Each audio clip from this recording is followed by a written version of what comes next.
Hola, ¿qué tal? ¿Cómo están? Mi nombre es Alfredo Caballero, soy especialista en medicina de urgencias y hago parte del grupo de instructores del Centro de Entrenamiento Entrenate. Para el día de hoy vamos a hablar de hemorragia intraparenquimatosa. La hemorragia intraparenquimatosa es una de las formas de ACV que existe. Recordemos entonces que el ACV se divide en ACV isquémico y ACV hemorrágico.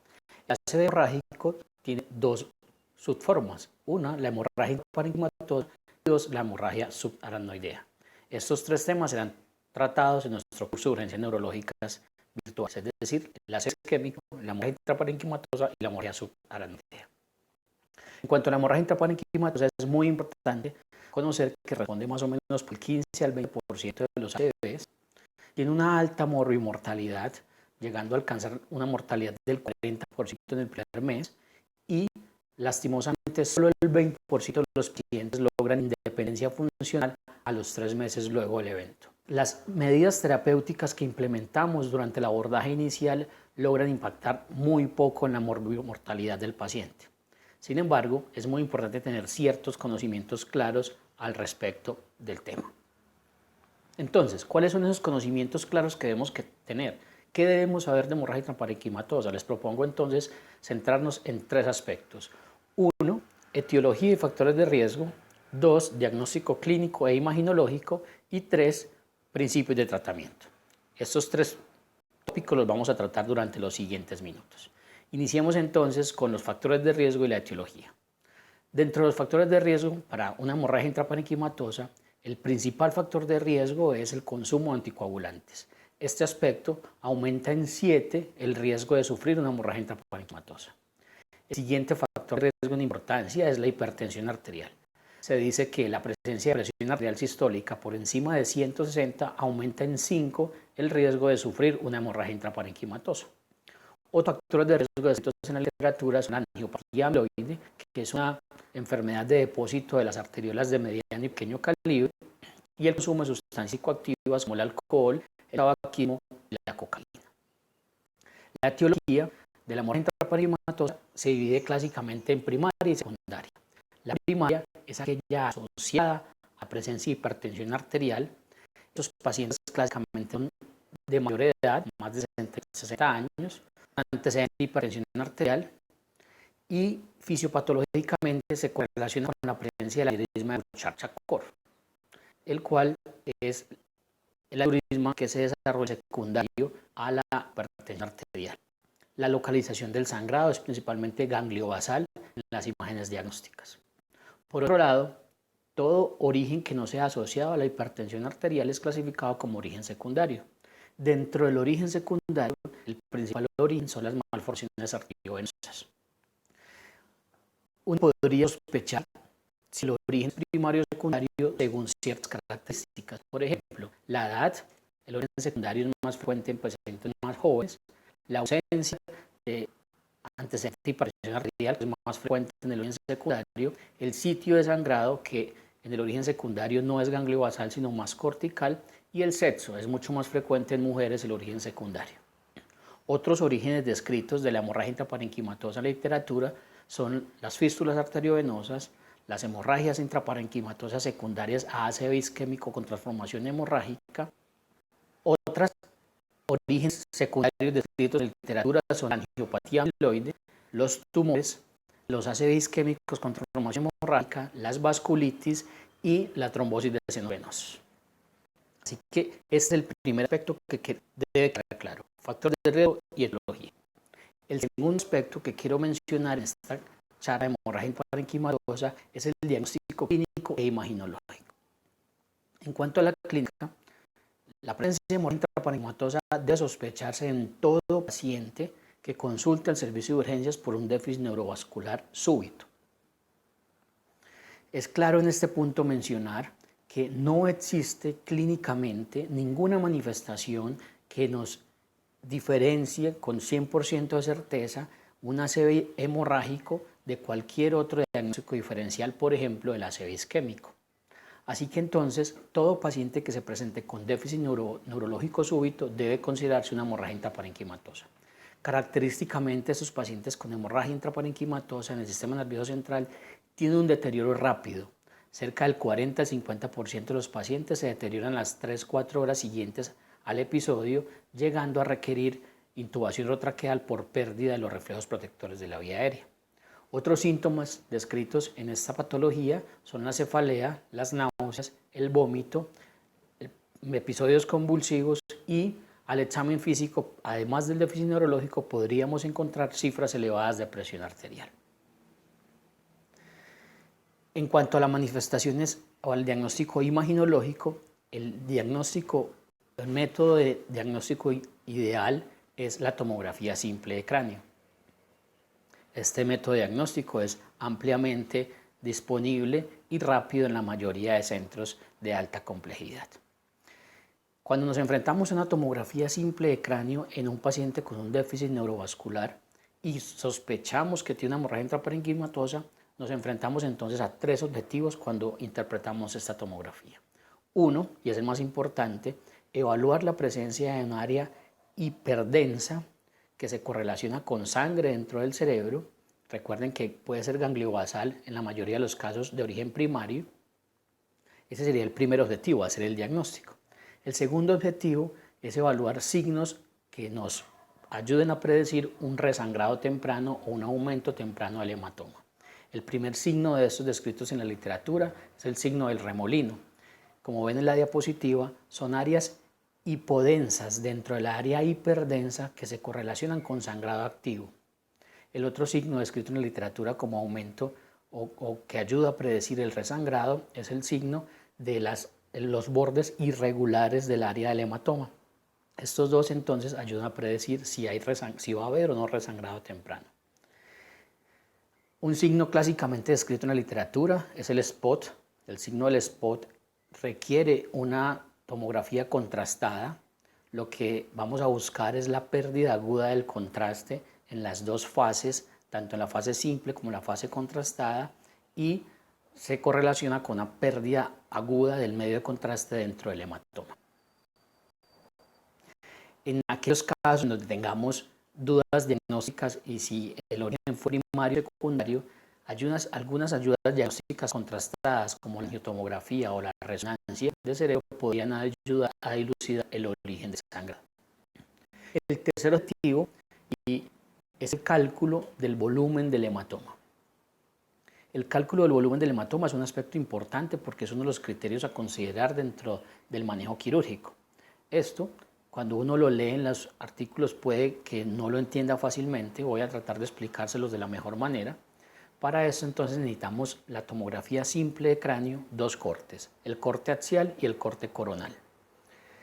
El cálculo del hematoma se hace utilizando la fórmula A por B por C dividido en 2, en donde A es la medida de mayor tamaño del hematoma en sentido anteroposterior. B es la medida de mayor tamaño en sentido lado a lado, es decir, horizontal. Estas dos medidas, A y B, las tomamos en el corte axial.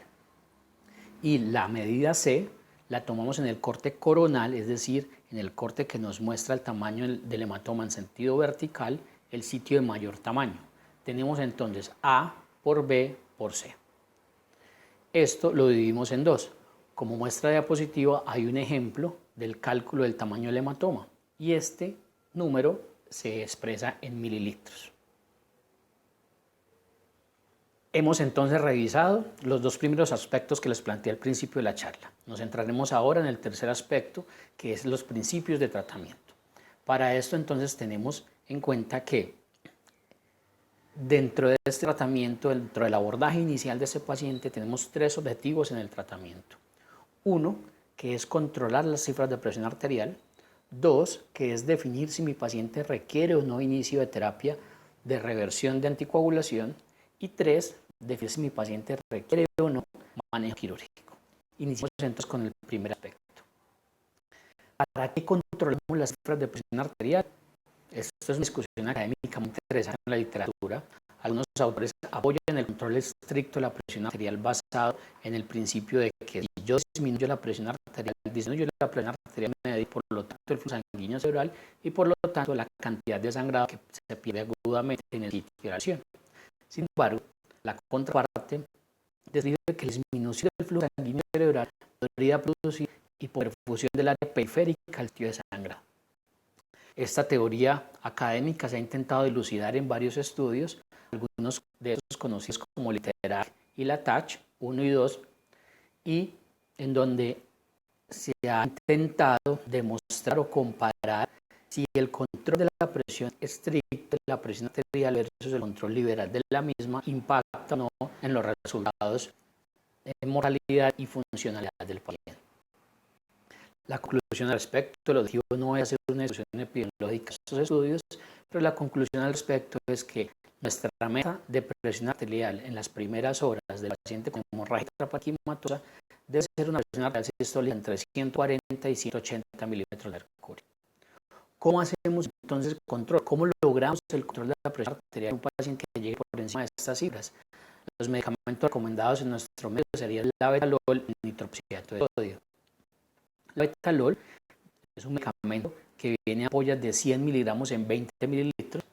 La manera más fácil de hacer la dilución es llevar esta ampolla a 100 mililitros de manera que nos quede 1 miligramo en 1 mililitro y utilizamos bolos de 10 a 20 miligramos, máximo 2 bolos, y luego de eso empezar una infusión de 0.5 a 2 miligramos minuto, es decir, de 30 a 120 miligramos hora. En ese rango ustedes pueden moverse, titular su infusión según la consecución de la meta que ya describimos, es decir, 140 a 180.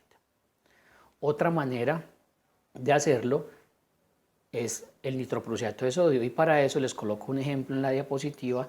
Es muy importante que los médicos que trabajan en niveles básicos de atención, que no tienen las bombas de infusión con toda la tecnología que tenemos los que trabajamos en una alta complejidad, sepan hacer una dilución de estos medicamentos. La siguiente fórmula que aparece en la diapositiva les sirve para utilizar en cualquier medicamento que tenga como dosis las medidas de microgramo, kilo, minuto. En la parte de arriba tenemos entonces un paciente que pesa 90 kilos. El ejemplo que vamos a poner es un paciente que tiene 90 kilos y que tiene una presión arterial al ingreso de 240 a 140. Vamos a empezar entonces nitroprusiato a una dosis de 0.8 microgramos kilo minuto. Es decir, en la parte de arriba va a ir 0.8, que es la dosis que acabamos de escoger, por 90 kilos, que es el peso de nuestro paciente, por 60. En la parte de abajo de la fórmula va la concentración del medicamento.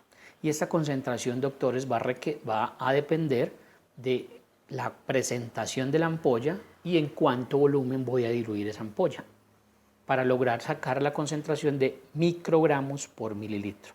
Es decir, siempre debo pasar la presentación de mi ampolla a microgramos.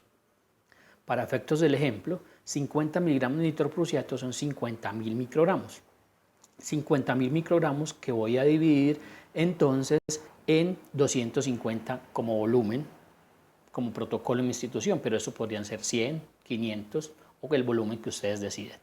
Microgramos dividido en el volumen, y eso entonces nos da 0.8 por 90 por 60 dividido en 50.000 sobre 250. Eso nos da 4.320 dividido en 200, y esta división nos da 21.6. Es decir, usted toma una ampolla de nitroprusiato, la diluye en 250 y si la empezara a 21.6 cc en un paciente de 90 kilos, la estaría pasando a 0.8 microgramos kilo minuto. Recordemos que el rango de dosis de nitroprusiato va a depender de donde ustedes revisen, pero un resumen de la literatura es un rango entre 0.3 microgramos kilo minuto hasta 4 microgramos kilo minuto. En este rango de dosis ustedes se pueden mover titulando, repito, siempre la infusión según la consecución de la meta, la presión arterial sistólica, que nuevamente, recuerden, es entre 140 y 180 milímetros de mercurio. Esta meta debe ser lograda idealmente en la primera hora de manejo de nuestro paciente con una hemorragia intraparenquimatosa. El segundo objetivo terapéutico en nuestro paciente con hemorragia intraparenquimatosa es definir entonces si mi paciente requiere o no inicio de reversión de una terapia de anticoagulación. ¿Por qué es importante esto? Pues el principio o La justificación para esta meta terapéutica es disminuir la cantidad de sangrado en un paciente que posiblemente esté sobreanticoagulado. ¿Cómo hacerlo? Pues tendremos que revertir el efecto del anticoagulante con el antídoto específico. Para esto haremos una revisión entonces rápida de cada un anticoagulante con sus medidas terapéuticas a implementar según sea el caso. Si su paciente utiliza warfarina como anticoagulante, lo siguiente que debe hacer entonces, si tiene una hemorragia intraparenquimatosa, es primero suspender el medicamento, es decir, la warfarina, y obtener un INR. Segundo, iniciar vitamina K 10 miligramos intravenosos para infundir en 10 minutos. Tercero, iniciar el antídoto específico. En caso de la warfarina se recomienda el uso del Octaples 20 a 50 unidades por kilo, promedio de 30 unidades por kilo. En caso de no tener disponible el Octaples, la siguiente opción sería el plasma fresco congelado 10 a 20 mililitros por kilo. En caso de warfarina no se recomienda dar factor 7 activado. La principal diferencia, doctores, entre el Octaples, la vitamina K y el plasma es el tiempo de inicio de acción y por lo tanto el tiempo en que se demore en iniciar en revertir la sobreanticoagulación. Es por esto, como es el Octaples quien actúa más rápido, es el método de elección para revertir la sobreanticoagulación por warfarina. Si su paciente consume un inhibidor del factor 10 activado, es decir, rivaroxaban o apixaban, entonces la secuencia de tratamiento va a ser la siguiente. Primero, indagar cuándo fue el último consumo, es decir, cuántas horas previo al ingreso su paciente consumió el medicamento. Esto nos va a marcar el uso no del Andexanet, el antídoto específico para estos medicamentos. El Andexanet es un factor recombinante modificable de factor 10A, el cual secuestra el 10A inhibido y aumenta la generación de trombina.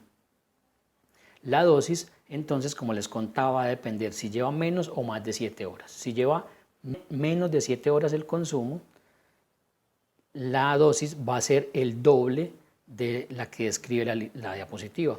Si lleva más de 7 horas, entonces la dosis va a ser 400 miligramos en bolo para infundir en 15 a 30 minutos y 480 miligramos para infundir en 2 horas. Recuerden, si su paciente lleva menos de 7 horas de consumo, la dosis es la doble a esta descrita. En caso de que no tengamos el Andexanet, como puede ser la rutina diaria de nuestros servicios de urgencias, entonces debemos preferir el Octaples, a la misma dosis usada en la warfarina, 20 a 50 unidades por kilo. O, en su defecto, el Feiba, que es un complejo protrombínico que tiene la forma activada de los factores de coagulación a una dosis de 50 unidades por kilo. Finalmente, si su paciente lo que consume es dabigatran, es decir, un medicamento inhibidor directo de la trombina, la secuencia de tratamiento es la siguiente. Primero, indagar el último consumo. Segundo, utilizar, en caso de tenerlo disponible, el antídoto específico, el cual es el idarucizumab. Este medicamento es un anticuerpo monoclonal que se une en minutos a dabigatran con una afinidad 350 veces mayor que la trombina. De esta manera lo inactiva y por lo tanto revierte su acción. En caso de no tener este medicamento, la segunda opción es el Octaples, la misma dosis que ya hemos discutido previamente, 20 a 50 unidades por kilo. Y si en tercera opción, nuevamente el Feiba a una dosis de 50 unidades por kilo. Aquí hay un aspecto fundamental. Si su paciente consumió dabigatran menos de 2 horas del ingreso hospitalario, usted podría estar autorizado a utilizar el carbón activado. Finalmente, hay otros aspectos a tener en cuenta en cuanto a revertir la anticoagulación. Por ejemplo, estos pacientes que reciben heparina no fraccionada en las últimas 4 horas deben recibir sulfato de protamina 1 miligramo por cada 100 unidades de heparina no fraccionada que recibió, con una dosis máxima de 50 miligramos en el sulfato de protamina. Es decir, si su paciente recibió 2000 unidades de heparina no fraccionada en las últimas 4 horas, debe recibir 20 miligramos de sulfato de protamina para revertir el efecto de la anticoagulación. Pero si su paciente, por el contrario, recibió heparina de bajo peso molecular hace menos de 8 horas, es decir, nadoparina o enoxaparina, este paciente debe recibir también sulfato de protamina a razón de 1 miligramo por cada miligramo de enoxaparina que haya recibido. Es, por ejemplo, 40 miligramos de enoxaparina, 40 miligramos de sulfato de protamina, teniendo como regla que la dosis máxima del sulfato de protamina son 50 miligramos.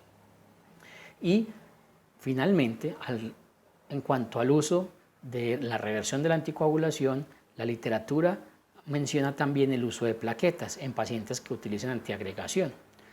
No ha demostrado, y esto fue el estudio PASH, no demostró que el uso de plaquetas mejore la morbilidad ni la mortalidad de estos pacientes. Por lo tanto, no se recomienda el uso rutinario de plaquetas y solo se recomienda en pacientes con trombocitopenia que van a ser llevados a manejo quirúrgico. El tercer y último objetivo en el enfoque terapéutico de los pacientes con hemorragia intraparenquimatosa es definir qué pacientes va a ser llevado a manejo quirúrgico. ¿Para qué? El principio fisiológico es que al disminuir la cantidad de sangrado y hacer una evacuación del sistema nervioso central, pues va a disminuir la presión intracraneal y por lo tanto el aumento de la PIC. Sin embargo, los estudios aleatorizados controlados que se han diseñado con este objetivo, conocidos como los STITCH, no han demostrado que el drenaje temprano de los hematomas supratentoriales mejoren la mortalidad ni la morbilidad de los pacientes. En caso de hemorragia infratentorial, no hay estudios RCT publicados a la fecha de hoy, pero se cree que pacientes con hematomas mayores a 3 centímetros, con compresión del tallo o con hidrocefalia aguda, deben ser llevados a drenaje de este hematoma y definir si requiere o no drenaje intraventricular. Esta decisión de manejo quirúrgico de estos pacientes debe ser tomada en conjunto con un especialista en neurocirugía basado en otros factores pronósticos que discutiremos al finalizar la presentación. Otros objetivos terapéuticos secundarios en el paciente con hemorragia intraparenquimatosa son entonces, me gustaría mencionar el uso de profilaxis anticonvulsivante, aspecto bien discutido en la literatura. Se cree que aproximadamente el 30% de los pacientes con hemorragia intraparenquimatosa presentan crisis convulsivas en los primeros días. Sin embargo, no se ha podido demostrar fehacientemente que la presencia de estas crisis convulsivas empeoren el pronóstico de los pacientes y por lo tanto en la actualidad no se recomienda el uso de anticonvulsivantes profilácticos. Deben recibir los pacientes anticonvulsivantes siempre y cuando presenten una crisis convulsiva. El otro aspecto que me gustaría mencionar es una duda que siempre tiene uno en la práctica diaria, es el inicio de tromboprofilaxis farmacológica en estos pacientes. La literatura describe que uno no debería iniciar la tromboprofilaxis farmacológica en los primeros 4 días y de iniciarse, esta podría iniciarse del día 1 al 4 siempre y cuando su paciente tenga estabilidad clínica y estabilidad en el crecimiento del hematoma. Mientras usted decide cuándo y cómo iniciar tromboprofilaxis farmacológica, debe implementar medidas de tromboprofilaxis mecánica. La incidencia de enfermedad tromboembólica en los pacientes con hemorragia intraparenquimatosa es muy baja. Finalmente, luego entonces de saber la etiología y los factores de riesgo, de saber cómo se diagnostica clínica e imaginológicamente una hemorragia intraparenquimatosa y de tener claros los principios de tratamiento, debemos entonces discutir por último el pronóstico. Para definir el pronóstico de los pacientes se han diseñado algunos scores, el más conocido es el ICH score. Este score define la mortalidad o predice la mortalidad del paciente a 30 días.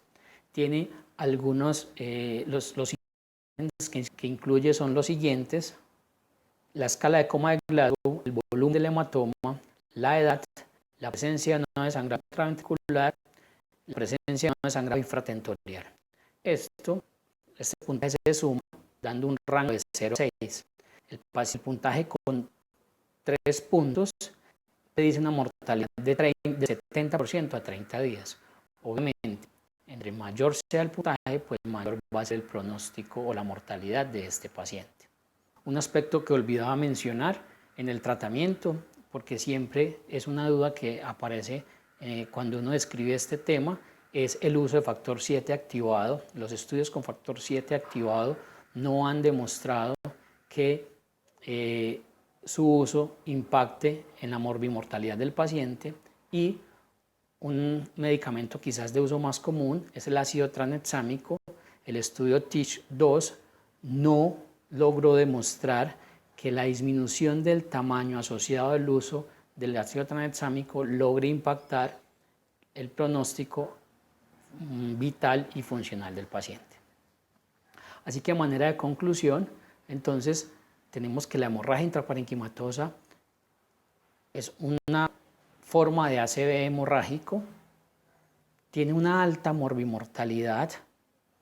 Como principales factores de riesgo tenemos el uso de anticoagulantes y la presencia de hipertensión arterial. Su principal etiología es la primaria y es la que se correlaciona con presión arterial elevada. En el tratamiento tenemos 3 objetivos fundamentales en el abordaje inicial en el servicio de urgencias. El primero, que es control de la presión arterial, teniendo como meta una presión entre 140 y 180. El segundo, que es definir si mi paciente requiere o no reversión de anticoagulación, y el uso del medicamento, del antídoto, va a depender de qué anticoagulante consuma mi paciente. Y el tercero, definir si mi paciente se beneficia o no un drenaje neuroquirúrgico. Esta decisión debe ser tomada en conjunto con un especialista en neurocirugía, y tenemos a la mano el score ICH para definir el pronóstico de nuestro paciente. Recuerden que un puntaje mayor a 3 predice el 70% de mortalidad a 30 días. Es fundamental que tengamos estos conocimientos claros para el manejo adecuado de los pacientes con hemorragia intraparenquimatosa. Recuerden que si tienen alguna duda acerca de esta charla o alguna otra de nuestro curso de urgencias virtual, pueden escribir en la parte de abajo en la pantalla, que alguno de nuestros instructores revisará sus dudas y se pondrá en contacto para darle la adecuada respuesta.